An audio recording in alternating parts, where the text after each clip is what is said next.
আমরা একটা ভয়াবহ একটা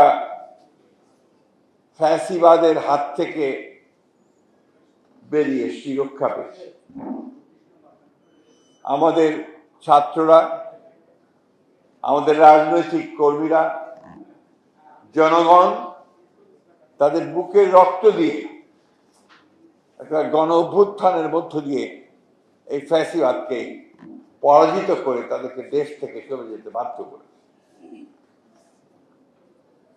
এবং এই পুরো সময়টা প্রায় 15-16 বছর আমরা এই ফ্যাসিবাদের বিরুদ্ধে একসাথে লড়াই করেছি।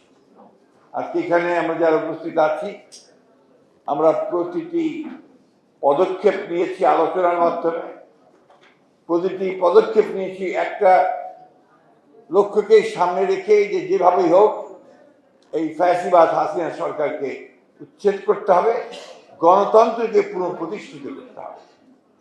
আমরা তৎকালীন এবং এখন যে রাষ্ট্র কাঠামো আছে সেই রাষ্ট্র কাঠামোতে অধীনেই যে সেই স্বপ্নগুলোকে বাস্তবায়িত করা সম্ভব নয়, এটা আমরা সবাই একসাথে উপলব্ধি করেছি। করে আমরা একসাথে আলোচনা করে আমরা কতগুলো পদক্ষেপ নেওয়া, তার মধ্যে 31 দফা প্রণয়ন করা। সেই 31 দফা আমরা প্রণয়ন করেছি রাজনৈতিক, অর্থনৈতিক, সামাজিক পরিবর্তন করার জন্য, রাষ্ট্র ব্যবস্থাকে আমূল পরিবর্তন নিয়ে আসা। এখন এই সংস্কার কাজ এগিয়ে চলেছে। কতগুলো বিষয়ে একমত হচ্ছি আমরা, কতগুলো বিষয়ে একমত হচ্ছি না।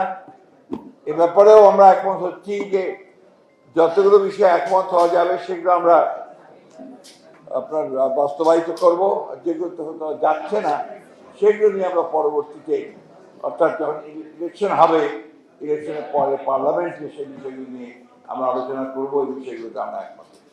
আমরা আশ্বস্ত হচ্ছি যে সামনে ফেব্রুয়ারি মাসে একটা নির্বাচন হবে, তার মাধ্যমে আমাদের কিছুটা হলেও আমরা আমাদের সেই আশাগুলো পূরণ করার একটা সুযোগ তৈরি হবে। আজকে এই অভ্যুত্থানের মধ্য দিয়ে একটা সুযোগ সৃষ্টি হয়েছিল, এর কথা আমি এখন বলবো না। সৃষ্টি এখনো আছে, হয়েছে। পত্র পত্রিকা, মিডিয়া তাদের নিজের প্রয়োজনে তারা বিভিন্ন রকম কথা বলেন, লেখেন।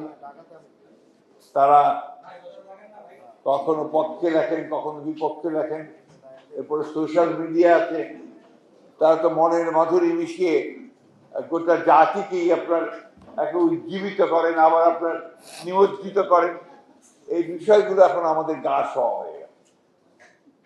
আমরা ওর মধ্যে থেকেই বের করার চেষ্টা করি যে কতটুকু আমরা এগোতে পারলাম, কতটুকু পিছিয়ে গেলাম, কতটুকু আমরা এগিয়ে যাব, কতটুকু সম্ভাবনা আমাদের সৃষ্টি হচ্ছে। হাজার হাজার কোটি টাকা লুটপাট হয়েছে, তাহলে কি আমি জানি না এক্স্যাক্টলি যে আই ডোন্ট নো যে এটা কখন হয়েছে, ব্যাপারটা এটা পরিষ্কার করে আসুন। 24 সালে যদি হয়ে থাকে তাহলে সঠিকভাবেই এটা এসছে এবং আমরা এটাকে সেই ফ্যাসিস্ট আমলে হয়েছে। এটা আরেকটা প্রমাণ হয়েছে যে কি পরিমাণ লুটপাট তারা করেছে, কি পরিমাণ এই মাফিয়া চক্র দিয়ে তারা লুটে নিয়ে গেছে সম্পদ। তারা নির্বাচন ব্যবস্থা, রাষ্ট্রীয় কাঠামো, বিচার ব্যবস্থা,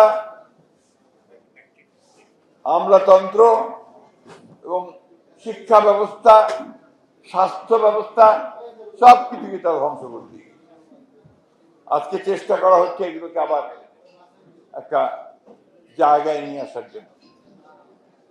আমরা আশা করি যে অন্তর্বর্তীকালীন সরকার তারা কাজ শুরু করেছেন, নিঃসন্দেহে তারা ইতিমধ্যে অনেক কাজ করেছেন এবং ভালো কাজ করছেন, আমাদেরকে পথ দেখাচ্ছেন। আমরা আশা করবো যে আমরা সমস্ত রাজনৈতিক দলগুলো যারা ফ্যাসিবাদ বিরোধী, আমরা সবাই একজোট হয়ে একসাথে আমরা তাদেরকে সহযোগিতা করব এবং আমাদের যে লক্ষ্য, অর্থাৎ একটি সত্যিকার অর্থেই গণতান্ত্রিক রাষ্ট্র ব্যবস্থা, একটি গণতান্ত্রিক রাষ্ট্র, সেই জায়গায় যে আমরা পৌঁছতে পারি।